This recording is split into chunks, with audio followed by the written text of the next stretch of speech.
প্রথম দিনের কর্মযজ্ঞ। আসসালামু আলাইকুম। আমাদের প্রথম দিনের খাবারের রান্না চলতেছে। এটার মধ্যে মসুর ডাল দিছি, রান্না করতেছি। এখানে ভাত, এই যে এখানে মুরগি কাটতেছে আমার ফ্রেন্ড পাভেল, দোস্ত। ইয়েস।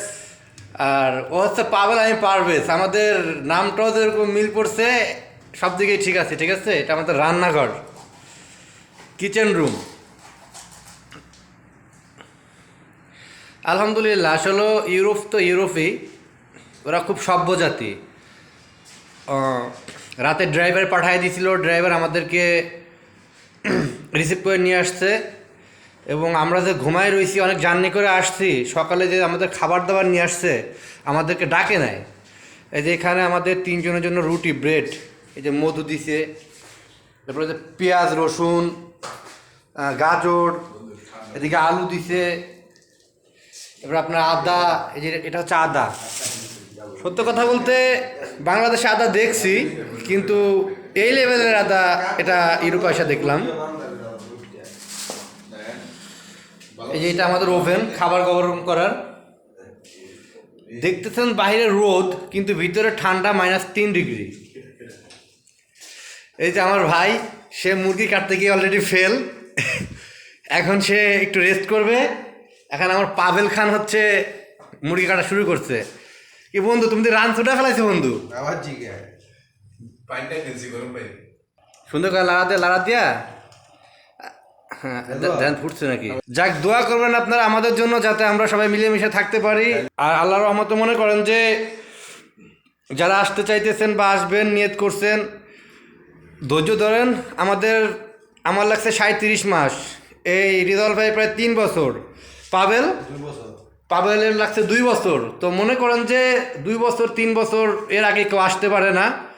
আপনারা সবাই ট্রাই করবেন ধৈর্য ধরে থাকার জন্য। আর যারা ভাবতেছেন যে আয়সা পালাবেন, সেই সিচুয়েশন এখন আর নাই, যতটুকু বুঝতেছি আমরা।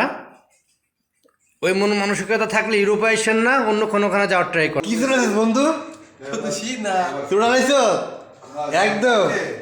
এই জন্য চাকু তো ধরতেছে না গোস্ত। কি ব্যাপার, ওই ভিডিও কই আর কি কয় কিছু বুঝতেছি না।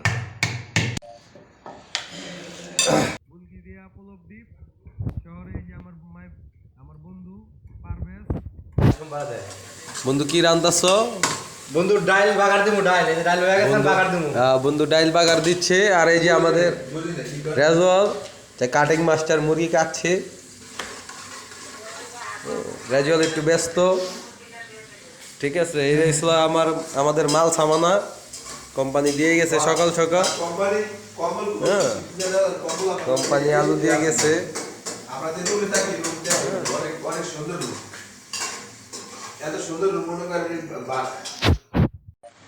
আসসালামু আলাইকুম।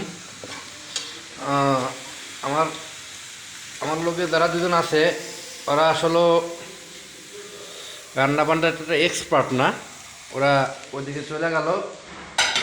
এখন আমি মোটামুটি এখন কমপ্লিটের দিকেই, জানি না কেমন হইতেছে।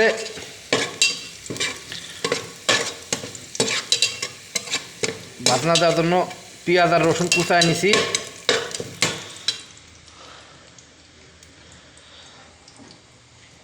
এখন আর কি বাজনা দিয়ে দিব।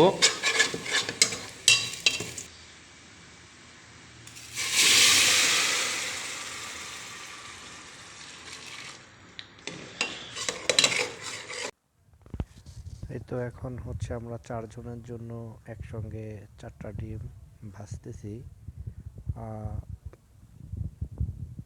রিজাল ভাইয়ের পরামর্শ, আমি বলছিলাম যে একটা একটা করে ভাজার কথা। রিজাল ভাই বললো যে না, একসঙ্গে 4টা ভাজা, তারপরে চাকু দিয়ে কাটবো। তো এখন আর কি চাকু দিয়ে কাটতেছে, 4 ভাগ করে কাটতেছে। আর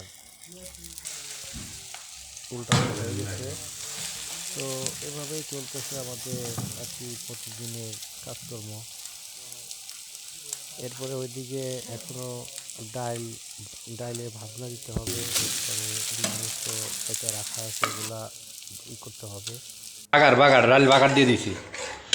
আর আমার রিজাল ভাই যে মুরগি অর্ধেক কাটা করে চলে গেছে, এদিকে আলো টোল কাটা রাখছি, ওরা বাইরে চলে গেল।